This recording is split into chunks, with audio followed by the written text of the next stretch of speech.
Hello everyone, I welcome you on the behalf of Rasa International School. I hope you all are doing good and safe at your homes. Today in this video, we are going to continue chapter number 4 of class 7th, which is heat and temperature, part 5th, and in this part we are going to discuss about convection, which is on your book page number 51 to page number 52. So let's start with convection. As mentioned earlier, water is a poor conductor of heat. So transfer of the heat in water by conduction is not possible. Then how the heat transfer take place in water? As we you know all know that in the previous video we have already discussed that air and water the bad conductor, ठीक है ना, of heat. So bye conduction heat transfer कैसे हो पाएगा उनमें, conduction के द्वारा कैसे हीट ट्रांसफ़र उसमें ऑब्वियसली नहीं हो पाएगा. तो अब ये हीट ट्रांसफ़र उनमें होता कैसे है, वाटर में हीट का ट्रांसफ़र होता कैसे है, ये डिस्कस कर लेते हैं. In liquid and gases heat transfer take place by the process of convection. तो वाटर में हीट ट्रांसफ़र कैसे होता है, लिक्विड और गैसेज में हीट ट्रांसफ़र होता है by the process of convection. Let us understand through an activity the phenomena of convection. अब ये कन्वक्शन का फिनोमिना हम क्या पढ़ते हैं, एक एक्टिविटी के थ्रू पढ़ते हैं. एक्टिविटी 4. इन दिस एक्टिविटी हमें क्या करना है, we have to take a beaker. हमें एक बीकर लेना है और उस बीकर में हमें क्या पढ़ना है, वाटर लेना है. And we have to drop some crystal of potassium permanganate. मतलब पोटेशियम परमैग्नेट एक केमिकल होता है और उसके हमें क्या करने हैं, उसके हमें कुछ क्रिस्टल ड्रॉप करने हैं, बहुत जेंटली वाटर में ड्रॉप करने हैं. ओके, जैसे ही वो नीचे सेटल हो जाएंगे तो हमें उनको क्या करना है, थोड़ा सा हीट करना है. जैसे ही हम उसको हीट करेंगे तो हम देखेंगे कि कुछ ऐसा फिनोमेना, पहले तो जो उसका क्रिस्टल का जो कलर है वो पूरे धीरे धीरे वाटर में फैल जाएगा. लेकिन वो फैलना स्टार्ट कैसे होता है, यहाँ से उठेगा और फिर वो बीकर की सरफेस से टच होगा, लाइक दिस. सो दिस जैसे पूरा ये फैल रहा है colour, this process is called convection. Okay, थोड़ा और इसको अंडरस्टैंड करते हैं. In this activity heat transfer from the bottom to the top through the movement of the water molecule. This method is called convection. तो इसमें क्या हुआ कि वाटर मॉलिक्यूल्स की वजह से हीट का ट्रांसफ़र हुआ. ठीक है ना, वाटर मॉलिक्यूल्स की वजह से क्या हुआ, हीट का ट्रांसफ़र हुआ. पहले तो वो नीचे से गए, ठीक है ना, मतलब बॉटम से लेकर टॉप पे, जैसे कि बीकर में था, यहाँ नीचे बॉटम से फिर टॉप पर ऐसे करके हीट का ट्रांसफ़र हुआ. Okay, this method of heat transfer occur in liquid and gases. It is because in liquid and gases the molecules are less densely packed and free to move.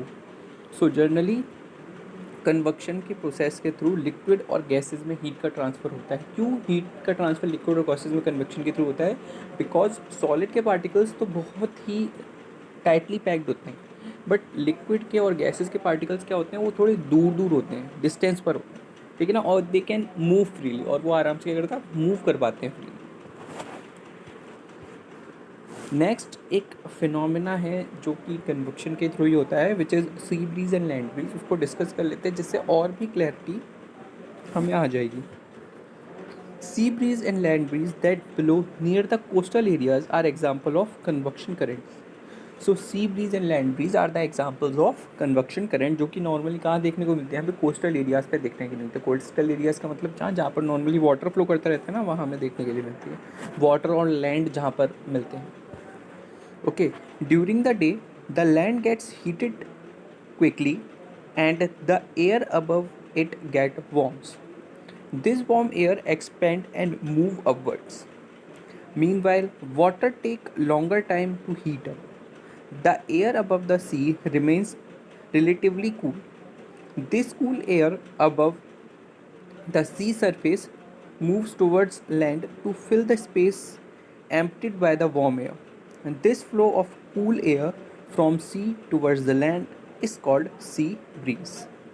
Okay, now first of all we are going to discuss about the sea breeze. कि sea breeze होती क्या है. So ये phenomena ज़रा ध्यान से समझेंगे हम सब. तो क्या होता है, इन द डे टाइम सन निकलता है, आपको पता है. ओके, इन डे टाइम आपको पता है सन निकलेगा. और एक जो लैंड होती है हमारी, उसकी एक खासियत होती है कि वो बहुत जल्दी गर्म हो जाती है और बहुत जल्दी ही ठंडी हो जाती है। तो हीट, ये जो सैंड है वो बहुत जल्दी गर्म हो जाती है, और जहाँ अगर लैंड गर्म होगी तो लैंड के ऊपर की जो एयर है वो भी बहुत गर्म हो जाएगी। सो दिस वार्म एयर क्या होती है, ऊपर की साइड उड़ जाती है। ऊपर की साइड क्या हो जाती है, ऊपर की साइड चली जाती है दिस वार्म एयर। अब यहाँ पर क्या हुआ, यहाँ पर एरिया, यहाँ पर जो एयर है वो यहाँ पर कुछ भी नहीं है, ठीक है, खाली हो गया, क्योंकि जो एयर थी इसकी वो तो ऊपर चली गई। तो सी से लैंड की तरफ क्या करती है, एयर इसको स्पेस को फिल कर देती है। जो ये एम्प्टी स्पेस बचा ना एयर का, तो इसको सी से आने वाली जो ठंडी हवाएं हैं वो क्या कर देती हैं, इसको फिल कर देती हैं। तो this is called sea breeze. क्योंकि लैंड तो बहुत जल्दी गर्म होगी, लेकिन as compare to the land, जो ऊपर की एयर है, सी के ऊपर की एयर है, वो इतनी जल्दी गर्म नहीं हो पाती, ठीक है।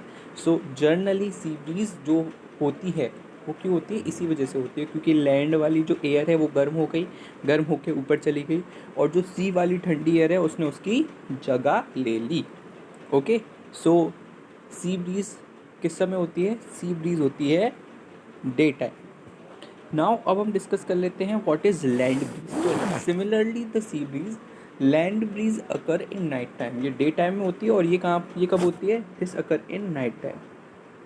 अब इसमें क्या होता है पहले हम देख लेते हैं, उसके बाद हम इसको रीड भी कर लेंगे। सो इन नाइट टाइम, ठीक है, जैसे कि मैंने आपको बताया लैंड का क्या होता है, एक खासियत होती है कि ये गर्म भी बहुत जल्दी होती है, ठीक है, और ये कूल डाउन भी बहुत जल्दी होती है। तो इन द नाइट टाइम तो लैंड की जो एयर है ना वो बहुत, मतलब लैंड जो होती है बहुत ठंडी हो जाती है, और उसके ऊपर की एयर भी क्या हो जाती है, बहुत ठंडी हो जाती है। So as compare to the land, sea की जो ऊपर की एयर होती है वो वार्म होती है। सो वार्म एयर कहाँ चली जाती है, ऊपर चली जाती है। अब यहाँ पर क्या क्रिएट हो गया, यहाँ पर वैक्यूम क्रिएट हो गया।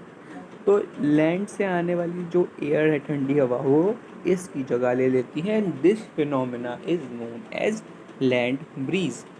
ओके, तो लैंड ब्रीज अगर in night time and sea breeze अगर इन डे टाइम। इसको एक बार हम डिस्कस और कर लेते हैं। At night the land cools quickly, but the sea takes more time to cool and remains hot. So the air above the land is cooler than the air above the sea. The warm air above the sea surface rise up. The cool air above the land surface moves towards the sea to fill the space emptied by the warm air. This flow of air from land towards the sea is called land breeze. Okay, जैसे कि मैंने आपको बताया क्या होता है कि रात के टाइम लैंड बहुत जल्दी कूल हो जाती है, और सी को कूल होने में बहुत टाइम लगता है। तो सी के ऊपर की जो एयर होती है वो हॉट होती है, और वो क्या चली जाती है, वो ऊपर चली जाती है। ओके, और जो भी एम्प्टी स्पेस बचता है यहाँ, वो क्या होता है, वो इसकी जगह ले लेता है, ठीक है ना। जो भी कूल एयर होती है वो इसकी क्या कर लेती है, वो इसकी जगह ले लेती है। So this is called land breeze. Next we are going to discuss about the application of the convection. की एप्लीकेशन क्या होती है। Convection has numerous application in our daily life. Some of the application are as follows. जो convection है उसकी बहुत सारी applications हैं हमारी डेली लाइफ में, लेकिन कुछ एप्लीकेशंस है जो कि हम डिस्कस कर लेते हैं। For example, first and the most important क्या है, air conditioner are installed near the ceiling of the room because they release cool dry air into the room. As cool air is denser, it sinks, while the warm air present in the room brings less down and rise. This process continues and result in effective cooling of the room. So generally क्या होता है मैं आपको बताता हूँ, जो हमारे air conditioners होते हैं, ACs, we generally install AC, you know, ceiling के पास हम इंस्टॉल करते हैं एसी को, नियर द सीलिंग इंस्टॉल करते हैं। वाई, बिकॉज जो एसी होता है वो क्या करता है, वो हमें कूल एयर देता है, और cool air as you know the cool air is denser, और जो हॉट एयर होती है वो लेस डेंस होती है, ठीक है। तो जैसे ही वो डेंस हवा आती है, ठीक है ना, तो वो धीरे धीरे क्या करती है, वो वार्म एयर की जगह लेने लगती है, ठीक है, नीचे आ जाती है, वो वार्म एयर की जगह लेने लगती है। ओके, और जो वार्म एयर होती है वो क्या हो जाती है, वो ऊपर जाने लगती है, और धीरे धीरे इसी वजह से क्या होता है, पूरा जो रूम का टेम्परेचर होता है वो क्या हो जाता है, वो इफेक्टिवली कूल हो जाता है, ठीक है। This is also an example of convection. Exhaust fan are fitted near the ceiling of the kitchen. They ensure that escape of the hot air and gases that rise up. So as you all know that जितने भी exhaust लगे होते हैं, exhaust fans जो लगे होते हैं वो सीलिंग के पास लगे होते हैं. Why is it so? Ceiling के पास क्यों लगे होते हैं? क्योंकि जो भी हॉट एयर होती है वो क्या हो जाती है, वो राइज अप होकर ऊपर चली जाती है. फॉर एग्जांपल ये सीलिंग है, दिस इज़ सीलिंग, ये एक रूम है. तो एग्जॉस्ट फैन हम कहाँ लगाएंगे? एग्जॉस्ट फैन को हम यहाँ इंस्टॉल करेंगे, बिकॉज जितनी भी वार्म एयर होगी वो क्या हो जाती है, वो ऊपर चली जाती है. ओके. और फिर एग्जॉस्ट फैन क्या करता है, उसको खींच कर बाहर निकाल देता है. Okay, this is also an example of convection. Next, rising air over the land are used by gliders pilots to keep their gliders in the sky. तो जितनी भी राइजिंग एयर होती है ना लैंड पर, वो उसका यूज़ कौन करते हैं? उसका यूज़ करते हैं आपके जितने भी ग्लाइडर्स होते हैं, पायलट्स होते हैं, ठीक है ना, ग्लाइड करने के लिए. ओके, मतलब जो पैराशूट वाले जो ग्लाइडर्स वगैरह होते हैं ना, वो मूव करने के लिए इसी एयर का यूज़ करते हैं. Okay, so thank you so much for today. I hope you all are doing good at your homes, and please stay tuned for the further classes.